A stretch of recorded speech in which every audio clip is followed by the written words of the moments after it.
on his book, The Color of Law. And there's just some great resources in there. So if you're curious and want to dig in a little bit into more what we talked about today, please feel free to check that out. A quick overview of Fayette Alliance and what we do here in the Lexington community. So Fayette Alliance is a nonprofit land use advocacy organization, and we're completely funded from donations by engaged citizens like all of you. So we're dedicated as an organization to achieving smart, equitable, and sustainable growth in Lexington in three main areas. So the first way that we work towards our mission is land use advocacy. So we work hard as an advocacy organization at City Hall and beyond in the community to advocate for policies and laws to sustainably and equitably grow our city and preserve and promote our farms. So we advocate for policies that promote community-driven investment and discourage displacement in the community. The second main way that we achieve our mission is through research. So at Fayette Alliance, we're very fond of saying it's not if we grow, it's how we grow. We focus on how we grow by working with experts like we've got here today to conduct research on the complex issues facing our community's development. And the third way that we achieve our mission is through education. So what our program was formerly called Citizens Planning Academy, which is now Grow Smart Academy, is our premier educational offering from Fayette Alliance and is the basis for our Grow Smart 101 sessions, which you've joined here today. So this 4-session program is offered every summer on an annual basis. We want citizens to get involved and really understand the issues that impact all of us as community members. In addition to that annual program, we also have various in-person networking and educational events called Grow Smart Academy 2.0 that are now virtual, of course, due to the pandemic. So during these bi-monthly events, we hear from local experts on a variety of smart growth topics throughout the year. Through our programs, through our newsletter, and our various social channels, you can find us on Facebook and Instagram. We want our community to understand how land use decisions impact our community's health, economic development, environment, and quality of life, as well as how to advocate for smart and equitable land use policies. We know that historically and currently inequitable and sometimes well-intentioned land use decisions have had a negative impact on marginalized and underserved communities. We want to be clear to acknowledge this and work hard to change this moving forward. So before I introduce our panelists, I do want to talk briefly about why Fayette Alliance focuses on land use and specifically planning and zoning policies in our work. Planning and zoning policies are really the building blocks of our city and our community. So by statute, our city has what's called a comprehensive plan, and that is updated by law every 5 years. 2018 was the most recent update, and our plan, which Sam and Valerie, who are here with us today, will talk about, is called Imagine Lexington. This plan acts as a roadmap for growth in our community. It outlines the goals and objectives that we adopted as a city based on things that we value as a community. So it strikes a balance and is very careful to strike a balance between our rural land that's critical to our economy, our identity as a city, and our quality of life, balancing that with our growing, thriving city. The comprehensive plan guides where we live, where we work, how we get there, how we spend our free time, and many other aspects of everyday life. Our comprehensive plan reflects the strategy that Fayette Alliance has advocated for since we began, smart growth. Smart growth, which you'll hear us talk about a lot, as a strategy to balance environmental protection, economic development, and social objectives to meet the needs of today without compromising the quality of life for our future generations. Again, we know it's not if we grow, it's how we grow that matters. So while we advocate for growth policies that are responsible and strike the correct balance between our urban interests and our rural interests, we must also be vigilantly aware of the fact that land use policy has historically been used to promote discrimination, segregation, and inequality in the growth of cities. So advocating for us for smart, responsible, and sustainable growth must also mean advocating for policies that create equitable, inclusive growth for all of our citizens. We'll further discuss today the importance of and relationship between equity and land use after we hear from our panelists, whose work is so critical to the foundation laid in our city by land use and zoning policy. So with that introduction, it's my pleasure to introduce our panelists, Sam Castro and Valerie Friedman. I'm going to let both of them introduce themselves. You all did receive their bios and the email that was sent out to you before our session, but I just wanted to introduce both of them, thank them for being with us today, and let them take it away with their presentations. So Valerie and Sam. Well, thank you for that, Brittany. You summed up so much better than I think even I could. A lot of what we're going to cover, particularly with the comp plan. My name's Samantha Castro. I'm a senior long-range planner with the Division of Planning at the Lexington Fayette Urban County Government. Valerie, do you want to introduce yourself? Sure. I'm Valerie Friedman. I'm also a senior planner and the green space planner for the Fayette County government.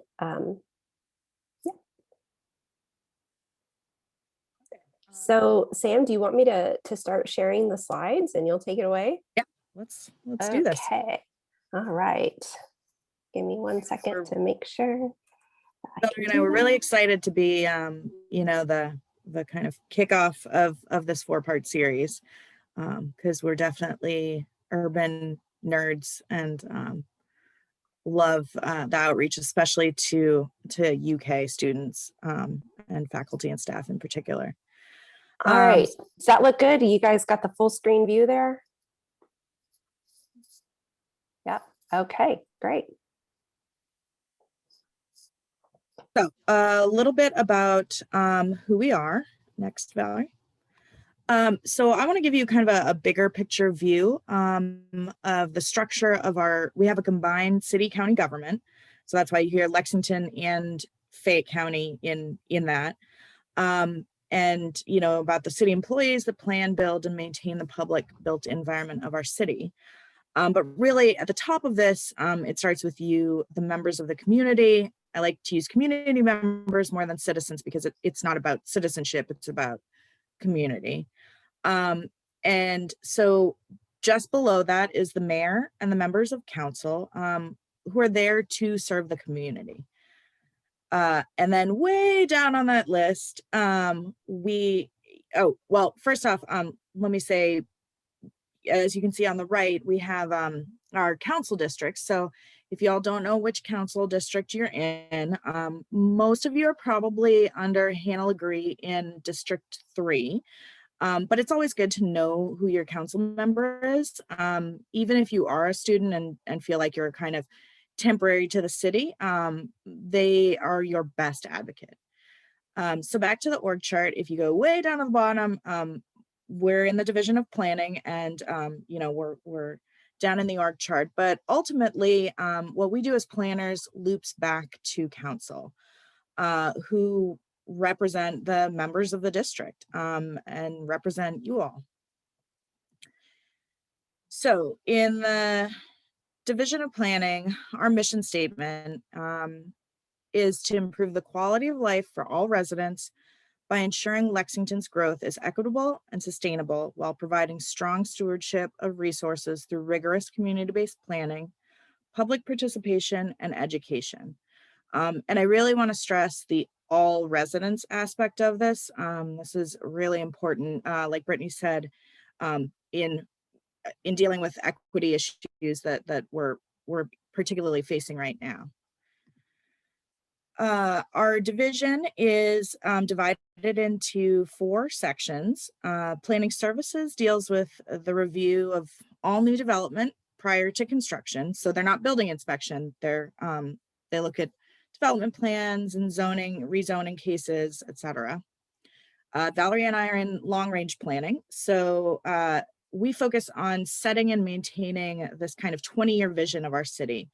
And basically course correcting and making sure that we keep on that vision of how and where we want to grow.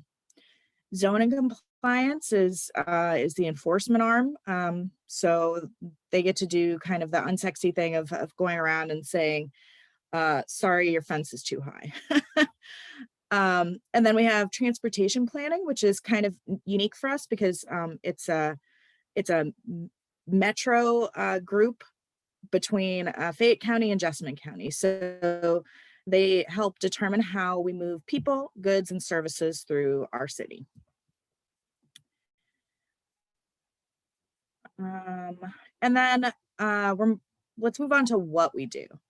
So really, what is urban planning? Next, Valerie.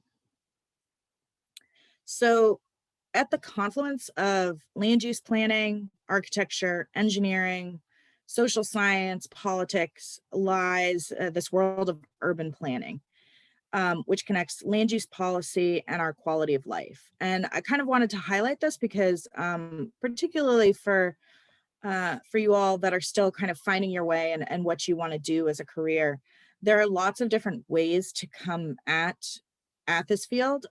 As you could hear, Brittany comes from a law background, but she's talking the talk of an urban planner. And Valerie and I both come from landscape design originally and landscape architecture, one from the professional side, one from the academic side. So you can really come at it from all different ways, but it's about, you know, kind of how we get to this civic engagement of wanting to plan and develop your city.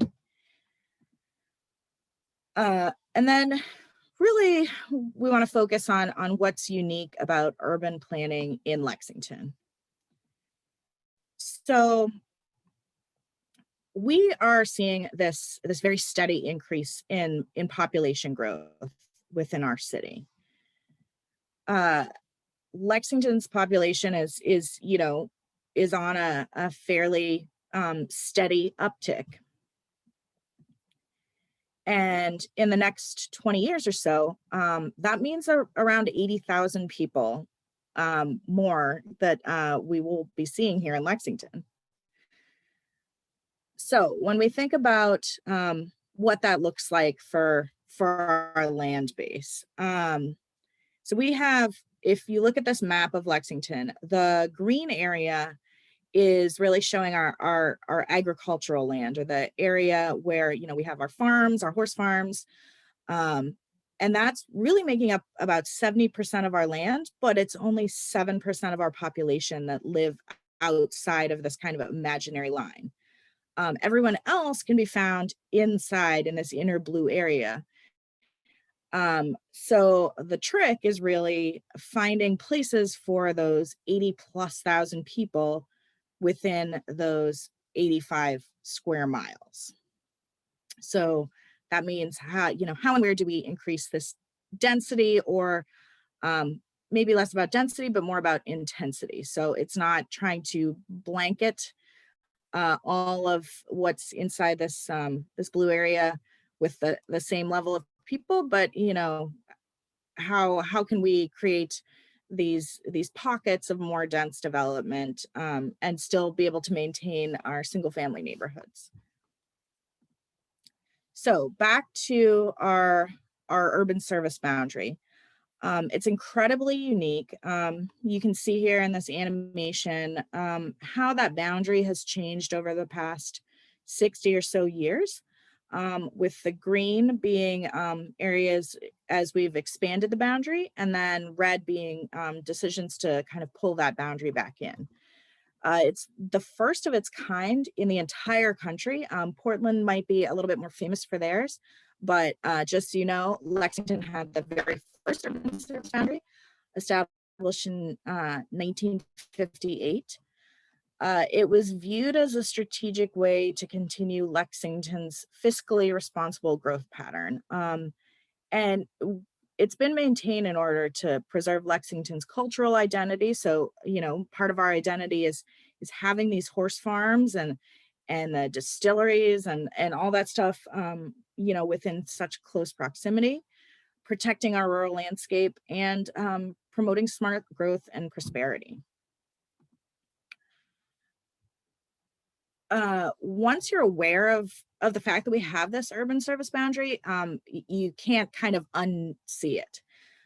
So it's very evident as you travel along any of our spoke roads out of the city. You kind of notice immediately this like pop of like you're in development, and all of a sudden you're in horse farms.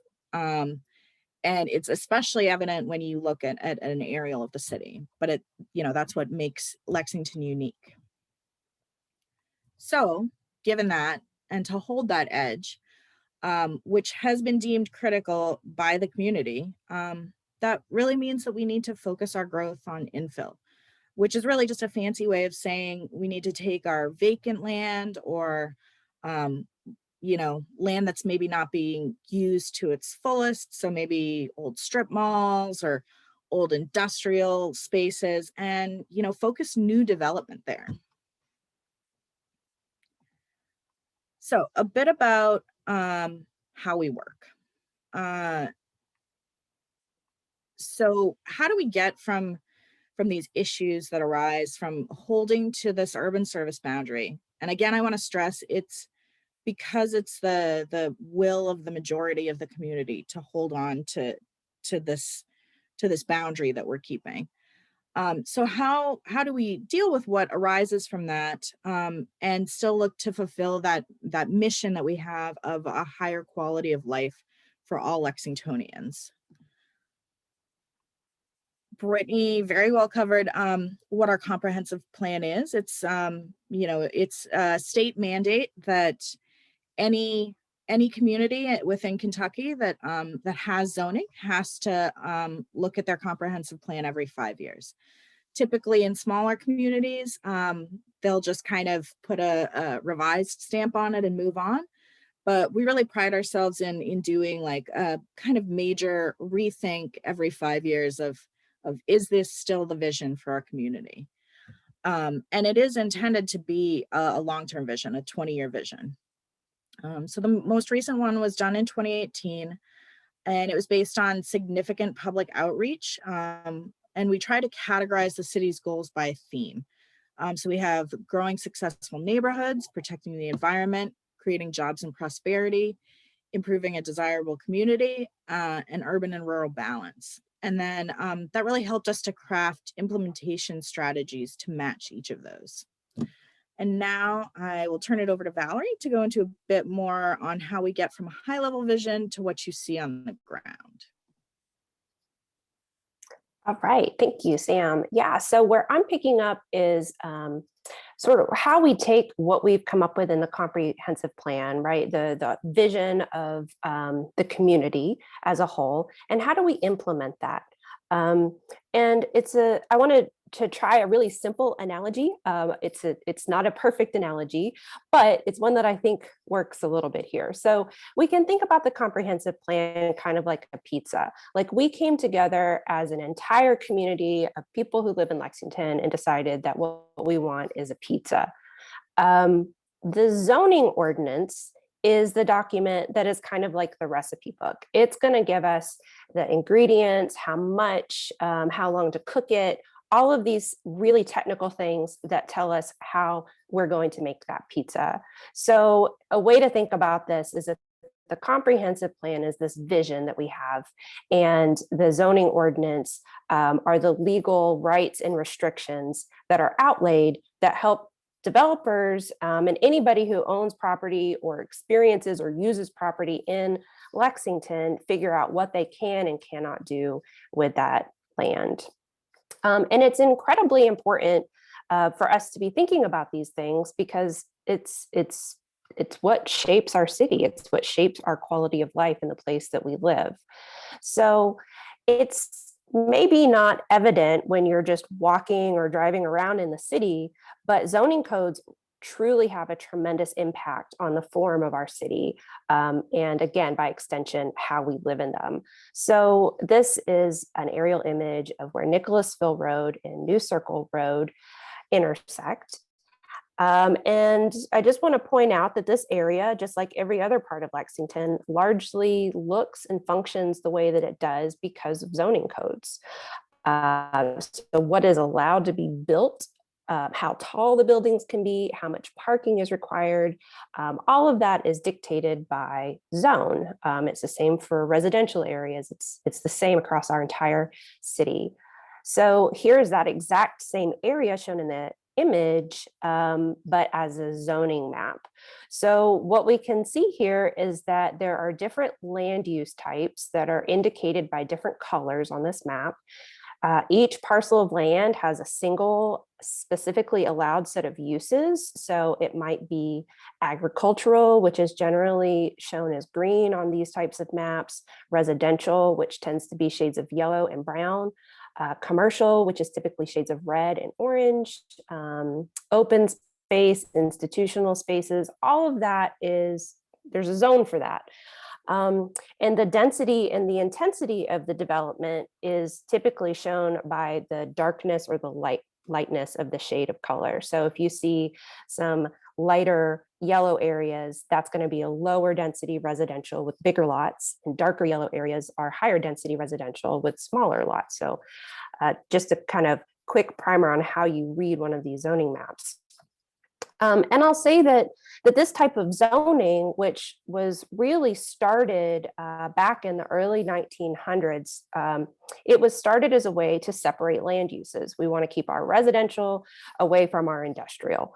And it remains a really fundamental principle of most zoning codes today. But with that said, many scholars do view this type of zoning as a key factor in the urban sprawl that we see in American cities today. The separation of uses pushes things farther away from each other, leading to sprawl, and also can be blamed for racial and economic segregation in our cities as well. So with that sort of quick background on zoning, we just wanted to talk a little bit more about when we make updates and what it takes to make updates, both to our comprehensive plan and then in turn to our zoning ordinance. So Sam already covered some of this. The city updates the comp plan every 5 years. That's what we do in Lexington, which means that our next comp plan update will come in 2023. We have to fit that vision to the whole community. And one of the things that we recognized in this most recent update to the comp plan is that we needed to focus internally too and make sure that we're updating our zoning ordinance, our laws and our regulations to make sure that they reflect that vision of the community. Some of the trending topics that came up through the comprehensive plan, which are now being reflected in the changes and the proposals that we are trying to make to our zoning ordinance, have to do with inequity in planning practices, which have led to a lot of different issues, such as the available of affordable housing, diversity in housing options, renters' rights, neighborhood character. The list goes on, but see, these are some of the things that have sort of risen to the top and are guiding us as we are making these changes to our zoning ordinance. So I'll just give you a sort of quick snapshot of some of the things that we've already been able to complete since our 2018 comprehensive plan. So we've been working on these things. They're called text amendments. So the zoning ordinance is a body of text. And so when we want to make a change, we call it a text amendment. We're actually going in and we are making changes to that text. And you'll see that some of these things are hyperlinks, and we'll share a PDF of this, and you all can go in and click on some of this stuff if you want to learn more. But some of the text amendments that we've recently completed have to do with increasing the minimum width of a sidewalk to make it easier for people to walk side by side or push a stroller, or if you're in a wheelchair. We've made an increase to floor area ratio, which is just sort of planner jargon for how much building you can build on a site. So this helps us get, slightly larger buildings so that we can have more room for more people. New standards that decrease the amount of required parking on affordable housing projects. Those are all things that we've got passed, and we're still working on accessory dwelling units, which is something we're really excited about, but that one is still sitting with council at this time. We've also, in addition to the text amendments, we have a really great new website that we hope makes it a little bit more transparent and easier to access some of the things that we're doing in long range planning. So it's the Imagine Lexington website. And then Sam and her team have been working on a public engagement toolkit, which has done a great job of helping outline the ways that the development community and residents can work together to make sure that that everybody is sort of getting on the same page when it comes to development. And we have some ongoing things that we're working on as well. So more text amendments. We're looking at multifamily design standards. So this will have a huge impact on apartment buildings. We are looking at standards for open space, which I'm going to tell you a little bit more about in just a minute. We're looking at a wholesale overhaul to our parking requirements. complete streets, which has to do with making sure that streets are designed not just for vehicles, but for everybody who uses them, so that people who walk, people who bike, people who roll, street patterns and continuity, renter notification. We've got a lot going on. And then a couple other things that we're doing in terms of outreach. Since everything's on Zoom now, we've got a series called the Uncommon Commons, where we're having members of planning sort of be, working in a panel group on a specific topic each month. So those have been really interesting. So I would encourage you to tune into those. And then most of our meetings, well, all of our meetings really now are digital. So this new public meeting format is something that we want to continue to experiment with and implement, knowing that we've been able to, in some ways, reach a wider audience due to the ease of being able to join online instead of having to go down to City Hall. And then I know we've only got a little bit longer to share these slides before we get into our panel discussion, but I just want to talk to you a little bit about, why we do this and give you an example of that sort of illustrates why we plan. Because it's really easy to talk in these big abstract terms about the common good and planning for the community. But I want to give a concrete example. And this is also something that if you're interested in becoming involved in some of these changes and getting involved in local government and getting involved with the comprehensive plan process or zoning ordinance text amendment process, this is a good place for you to start perhaps. So I mentioned that we are currently looking at our standards for open space. And we're working on an entirely new article for the zoning ordinance that will provide open space standards that are guided by the comprehensive plan. And just to, I'm not going to read the text on this slide, but I just want to show it to you because this is an example of what our current zoning ordinance looks like in terms of the type of text and the type of language that you might see in there. It's a really thick document. I don't know if you all can still see my camera, if it's just the slides, but I'm holding it up right now. This is the zoning ordinance text. It's huge. And a lot of the things that are in there are from the 50s, 60s. We're obviously a very different kind of community now. We don't think that you should need a law degree to be able to interpret the text that's in there. And so we want to move away from these complex definitions that maybe haven't been serving us very well. And here's some evidence of how our text hasn't necessarily been on track and been putting us in the right direction for some time. So this is a map from Parks and Rec, and the green blobs on there show where, if you live within one of those, you're a 5-minute walk from a neighborhood park. And if you don't, then you don't get to walk to a park from your house. And there's clearly a lot of Lexington that's not in one of those green blobs. So what we want to do is make sure that our zoning ordinance is helping us achieve the goals of making sure that everybody who lives in Lexington can walk to a common open space in their neighborhood where they can gather with their neighbors, socialize, build a community garden, whatever it is that they want to do. And so the way that we want to do that is really simple. We just want to have a standard that says you need to have a vegetated area on your project, but really importantly, new standards that say you also need to give us common spaces, places that are intentionally planned for people to get together. Just a quick image of what this might look like. We're not talking about big parks here. We're just talking about well-designed, visible, accessible places where people can gather.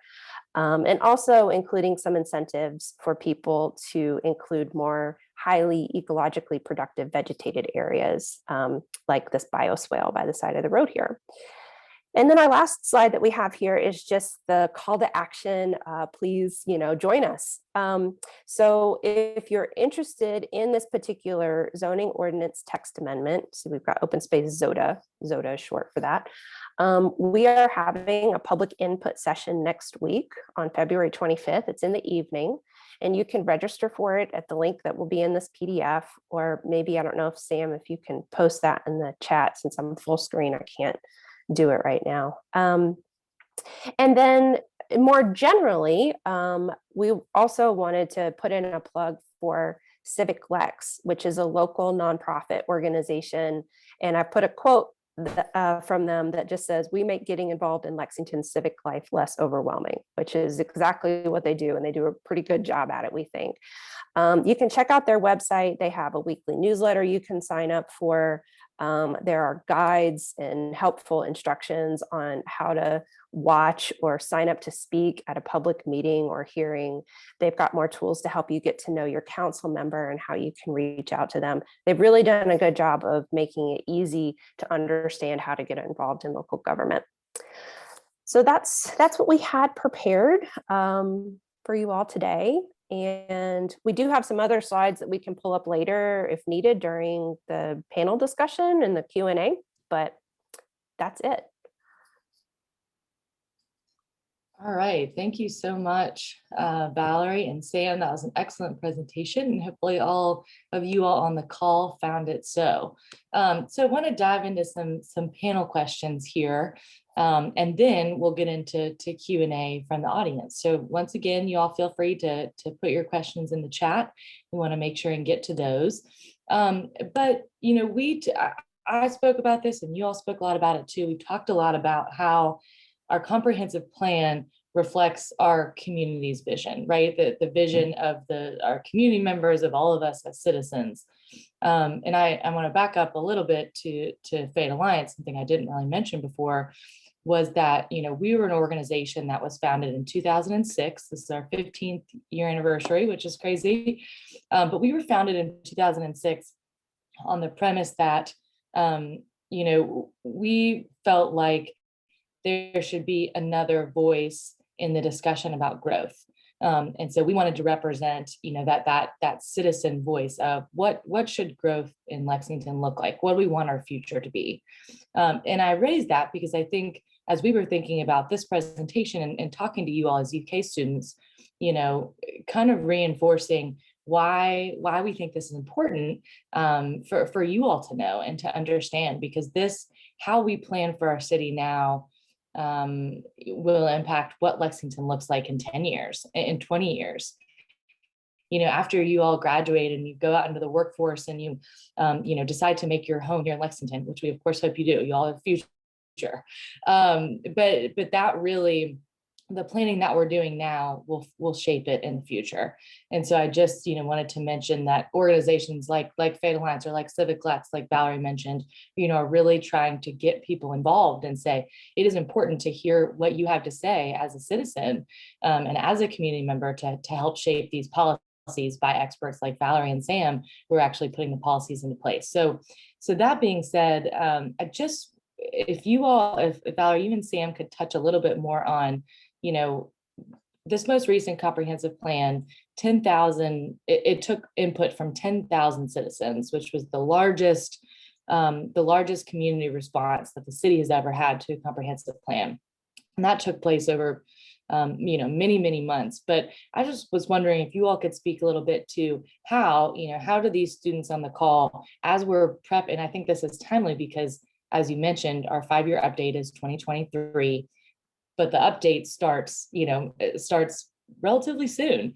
And so I would just love for them to understand how they can be an active part of that and why their voice matters and is so important to this planning process going forward.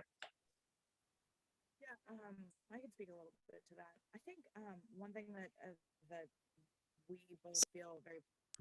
Sam, it may just be on my computer, but I can't hear you very well. You guys hear me? Yes. Okay. There we go. Okay. Sorry.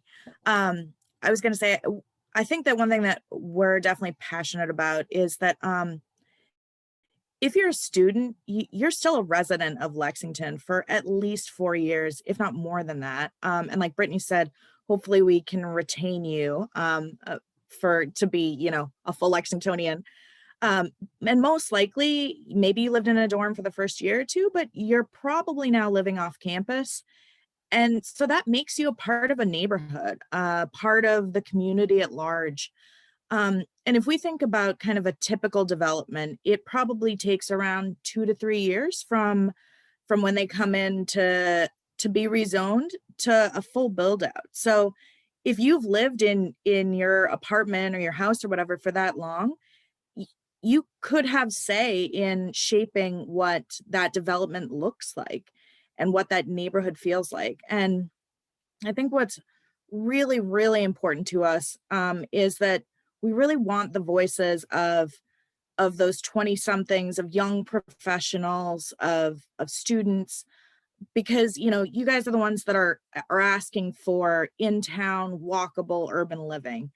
But typically, you know, you're underrepresented in our feedback, and that's just a fact of life. It's because y'all are busy, you're in class, you're, you know, you've got life to deal with. And so then we as planners kind of have to carry the water for that, but it's often the louder voices in the room of maybe some more kind of traditional growth advocates that that we're, you know, kind of we're always having to say things like, no, but people do want to live in, you know, apartment complexes or condos downtown.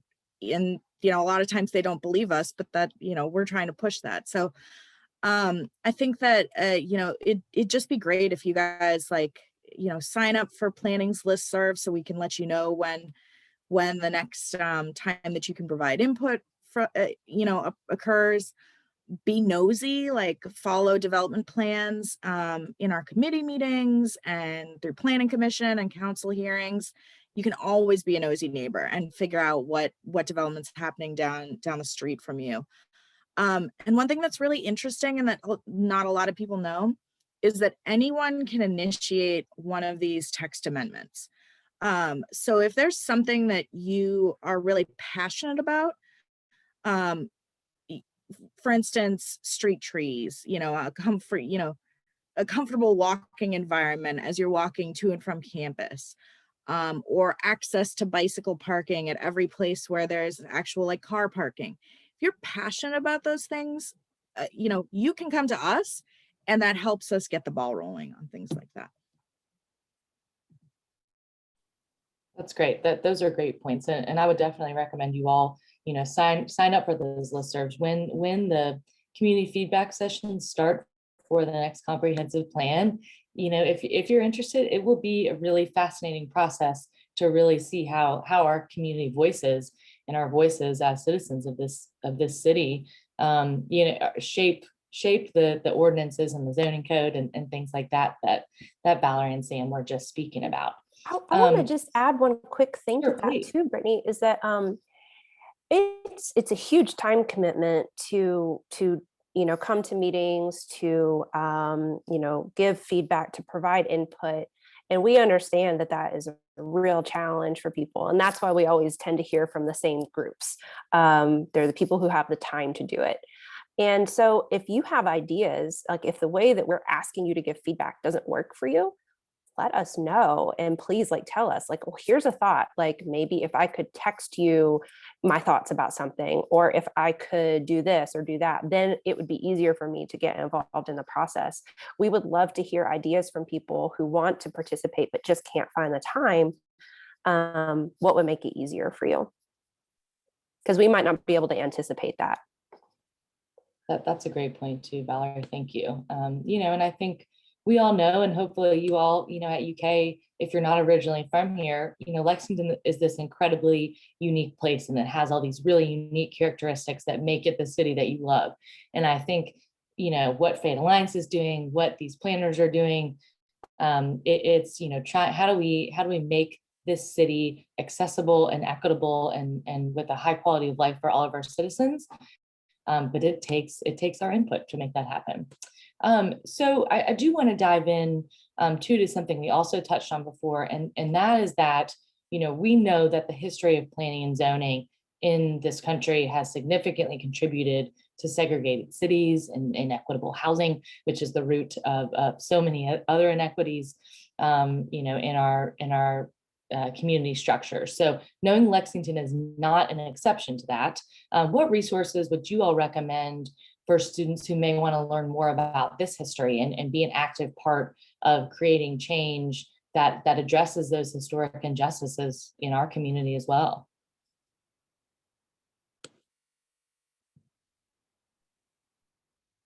I'll say like if we're talking about like agricultural injustices and stuff like that.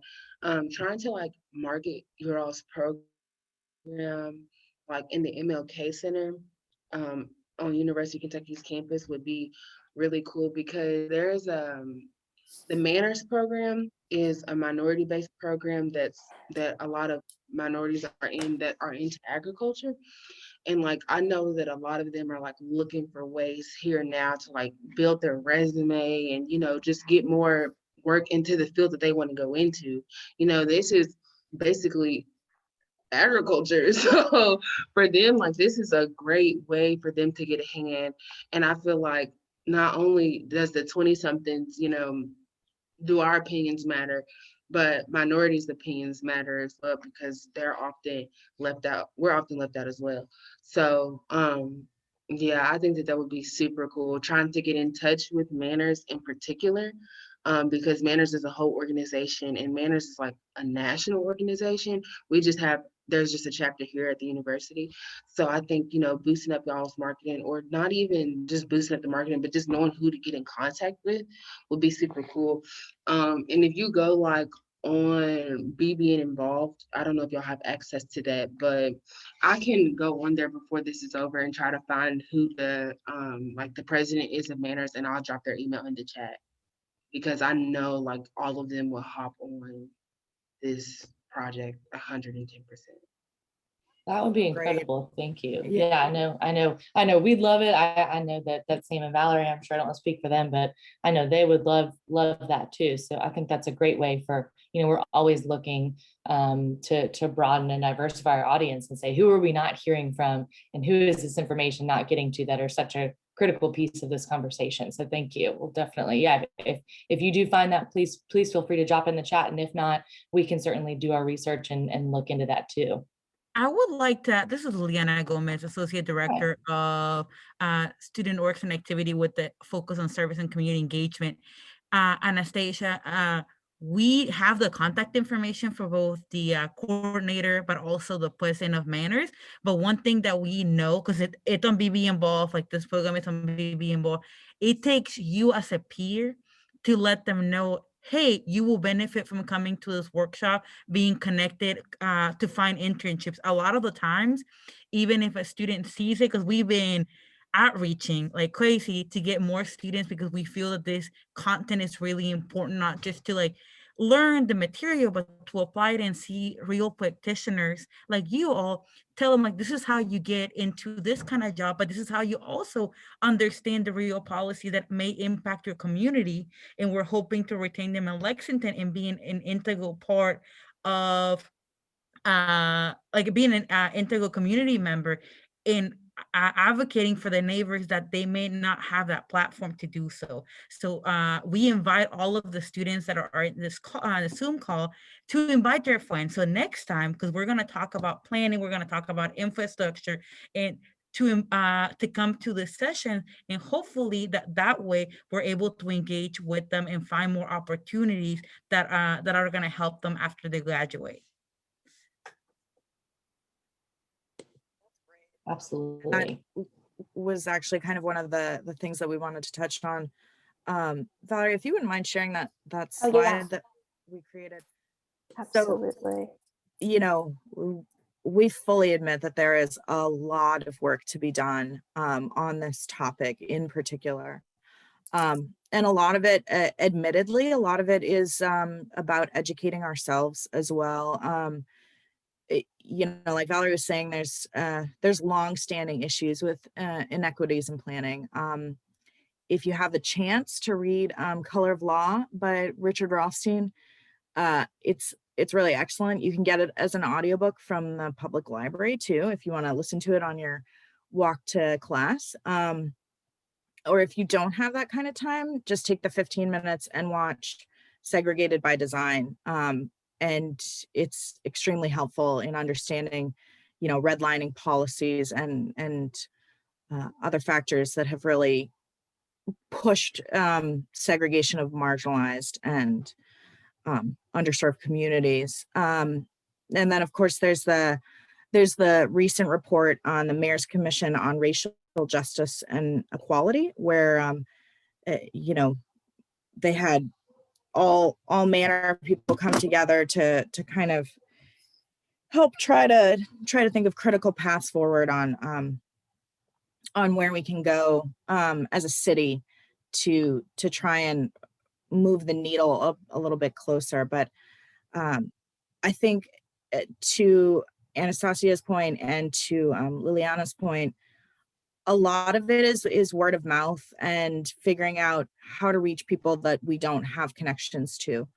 You know, we fully admit, like, we try to reach out through neighborhood associations, et cetera, but I know I'm not in a neighborhood association. I know a lot of people aren't.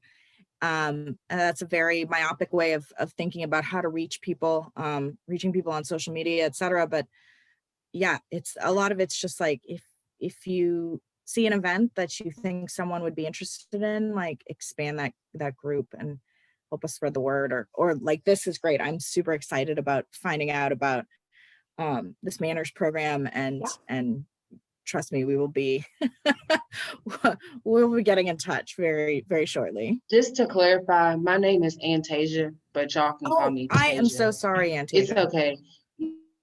Y'all can Yeah, call me Tasia. I messaged the manner because, like, I'm not a part of anything agriculturally at all.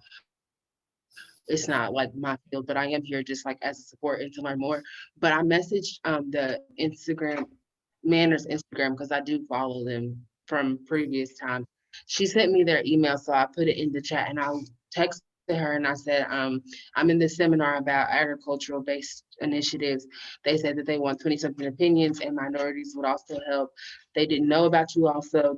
I'm going to link you all in. I sent them the email, so look for an email from Girl Smart, and she said thank you, she'll be looking for it. So it'll be cool. Somebody will be looking for the email from y'all, and it's right there in the chat. So That's wonderful. Thank you so much. We'll make sure and take that, and yeah, I'm excited. I mean, you know, like I said, we've got 3 more sessions in addition to this one. So I'd love for anyone and everyone to join those conversations. We'll be covering so many more topics like the importance of agriculture in the community. And I hope that more people can join us. Want to follow up on something that Sam showed on that slide too, that I think might be interesting for you all as well. And if you follow Fate Alliance on Facebook, we're certainly uplifting it.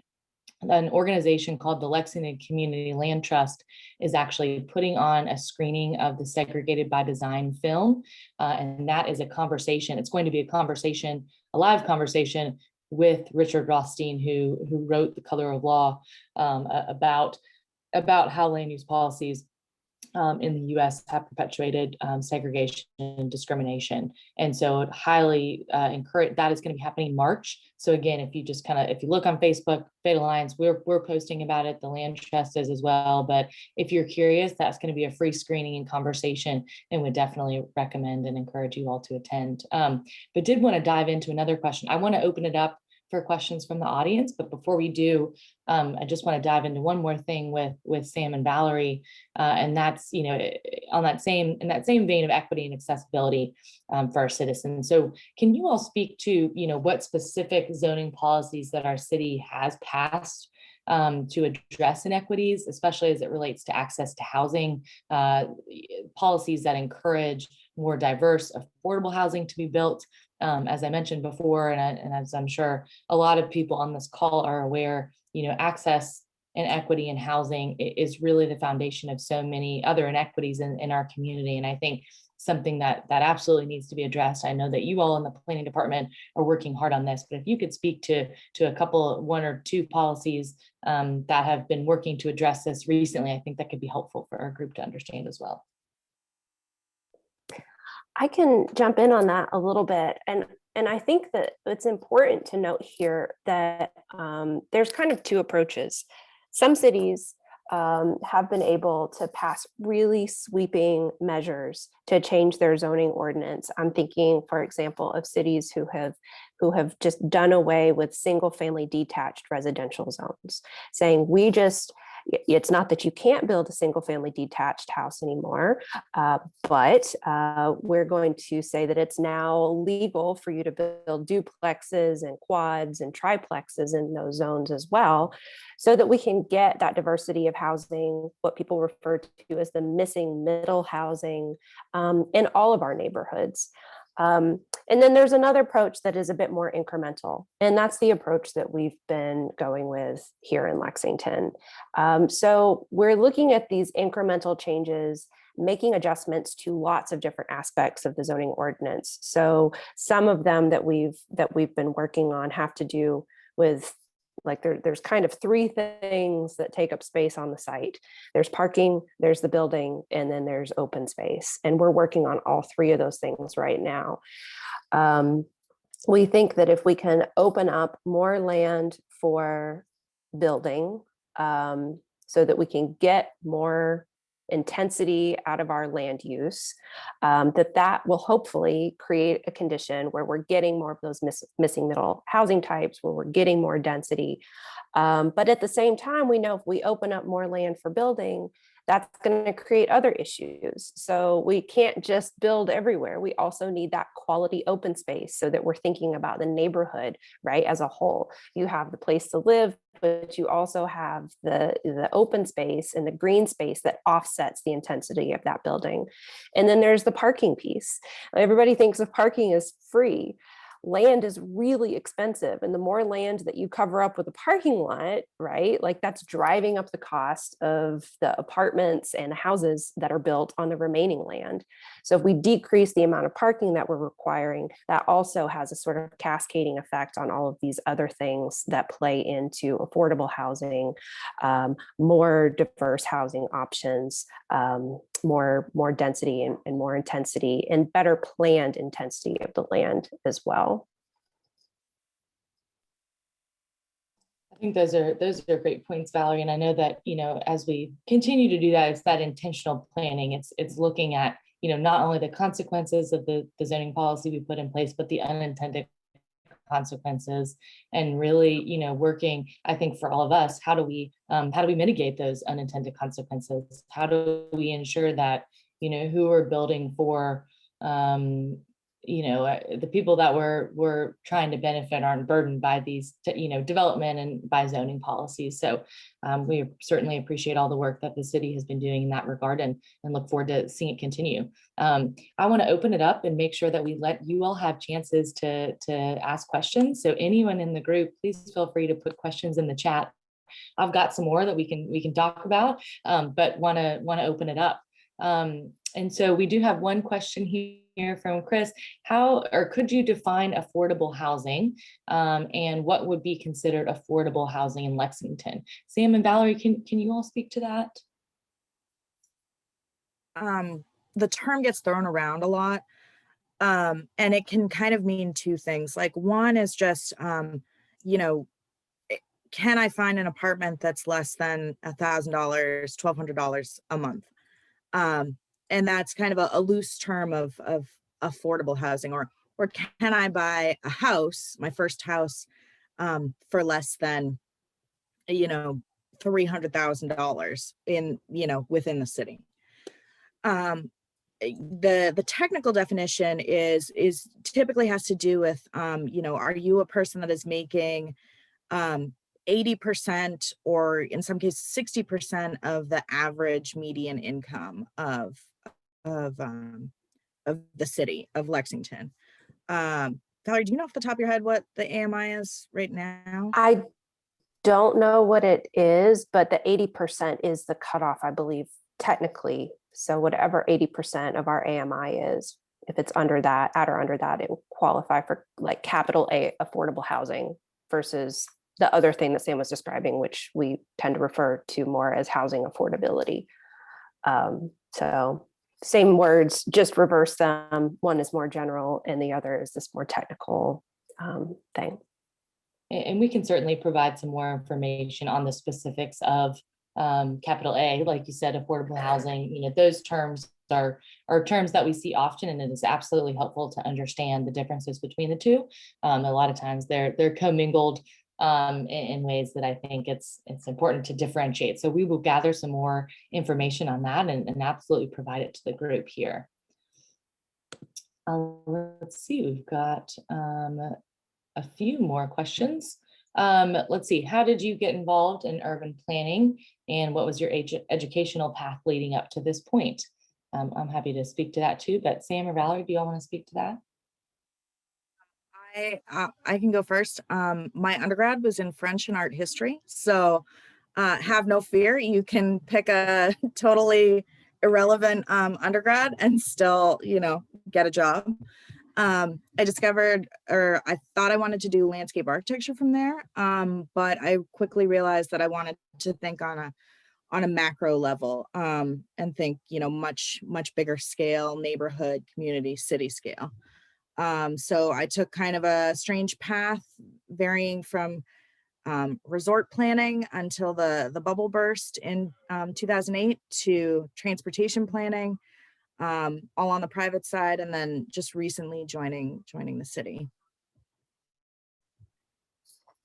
My undergraduate degree is in landscape design, and then my graduate degree is in landscape architecture. So I guess I've known for a long time that I wanted to be involved in the world of landscape and in the world of design and architecture, but I didn't set out to become a public sector employee or an urban planner. But I have always been very interested in what I can do to make the community that I live in a better place. So when I saw an opportunity to work for the Division of Planning, and when I heard that they were interested in working or in hiring folks like Sam and me who have these backgrounds in design, I just knew it was going to be the right kind of fit. And so that's when I decided to make the switch, and to join our local government. So I love this. There are so many paths to doing this type of work, and I will chime in just with mine. Sam touched on it before, and I'm not an urban planner. Again, this is not my expertise. Sam and Valerie are the experts. But for me, Sam mentioned that I am a lawyer by trade, and so I knew that I wanted to go to law school. I graduated and practiced real estate law, and then an opportunity to get involved with Fate Alliance came about, and I fell in love with Lexington. Was not originally from here, but came to college in Lexington, fell in love with this community, and then was doing a lot of volunteer work and nonprofit work in my free time. And when the opportunity came up to join, to use my professional legal experience in a role that was full-time focused on community engagement and just genuinely has the mission to ensure that Lexington is a wonderful place to live for all of its citizens, and working towards the idea of continuing to grow and ensure that Lexington continues to grow and thrive in a way that is sustainable for my future and the life that I've built here. I had to jump to it. So it's just another example of how so many different backgrounds can lead you to what you're passionate about. And you can find the way, I think, through any different background or expertise to what you really love. We've got some great questions here. So the next one is, how do we give people living in low income or single family housing easy access to green spaces, civic services, grocery stores, et cetera, without increasing the cost to live in these communities?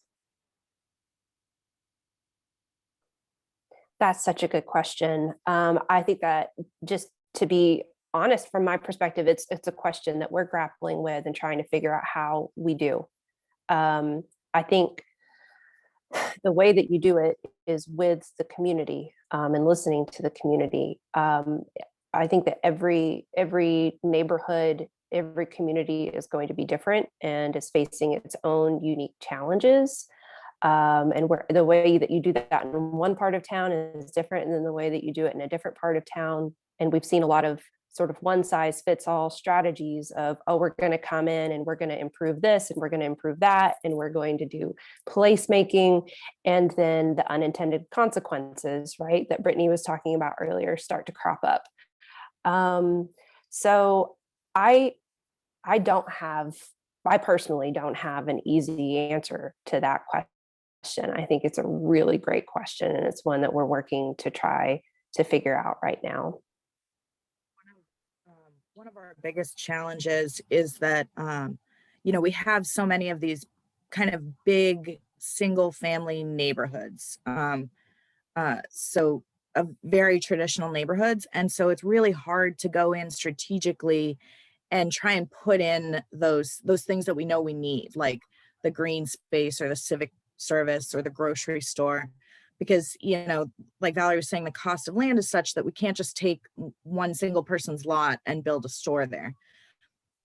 Which is kind of why, almost retroactively, it's why we're focusing a lot on our corridors right now. So like our big spoke roads, so Nicholasville Road being kind of the first one, but so how can we get people within a 15-minute walk out to those bigger roads, give them that access to some of those basic needs, because there's very few new developments that we're building, other than kind of out, if you go out behind the Costco, out there, there's just not that much land left within the urban service boundary where you can build a new development.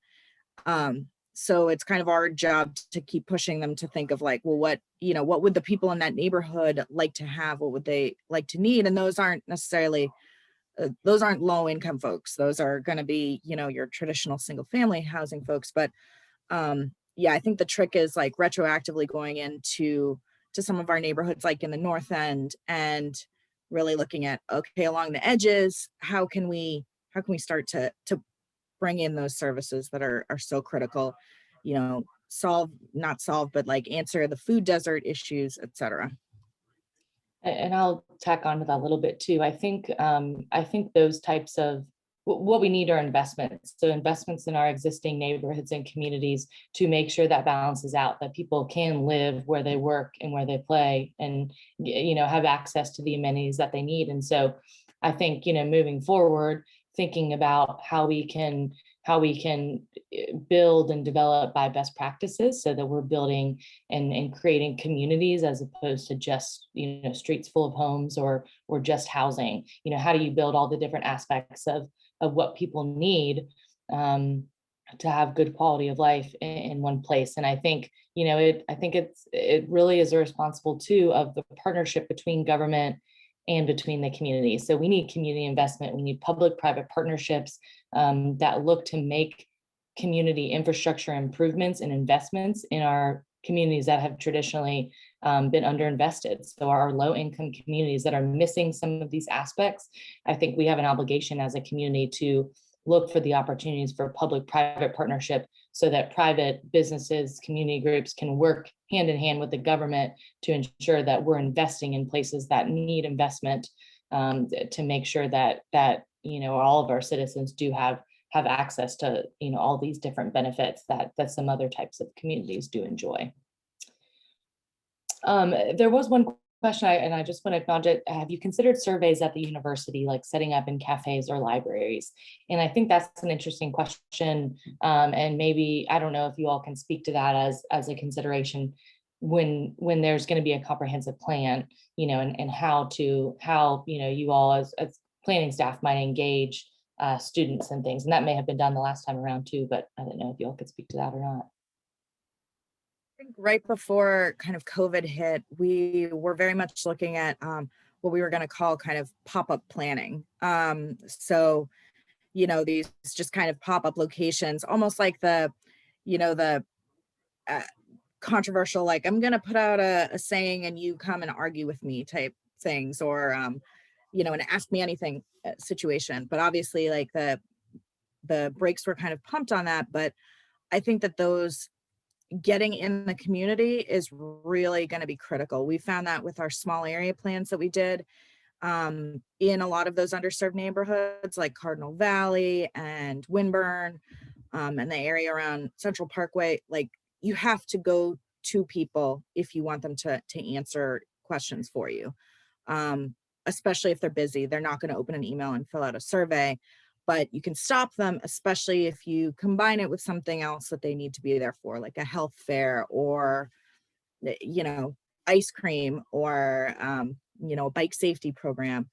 So I really love that idea. And I think that we do, we would love to get more student engagement, and not just students. I think the faculty and staff of the university, I mean, that's a huge number of people that we a lot of times aren't necessarily reaching, but the network there is so big and expansive. Like, why aren't we sitting at UK Hospital and asking questions? Or these are great ways to reach people. So I think that's an awesome idea for the comp plan and for future engagement.